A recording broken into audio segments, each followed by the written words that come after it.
The moment my houseboat touched the water of my own ranch lake, I knew the HOA would lose their minds. But I didn't expect them to call the cops 7 minutes later. I had just finished tying off the ropes, my coffee still steaming in the cup holder, when flashing lights appeared at the end of the dirt road like I'd just robbed a bank. Two squad cars pulled up, and one of the officers sheepishly stepped out and said, "Sir, we got a report of an unauthorized marine vessel on HOA-controlled waters." I blinked. This is my lake, on my private ranch. He looked genuinely confused. "We were told you were violating community waterway ordinances." I pointed behind him at the faded wooden fence. "Everything behind that gate? Not theirs. Mine."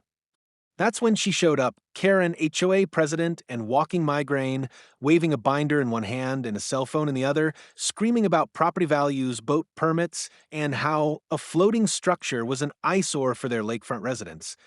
I calmly explained again that my houseboat was on private property and their jurisdiction ended at the fence. But Karen wasn't having it. She screamed at the officers to remove me, threatened citations, fines, legal action, anything to preserve the illusion that she controlled everything that touched the lake. That's when something clicked in me. I wasn't angry. I was amused. Because what Karen didn't know was that I'd just come back from a meeting with a local developer, and in that meeting I had made a cash offer on a parcel of land the HOA had been trying to purchase for years. The Marina, their crown jewel.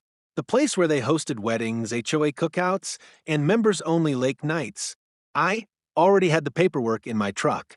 So I handed the officer a copy of my property lines and said, "Stay tuned." 30 minutes later, I was signing the final deed transfer. The HOA's beloved marina? Mine.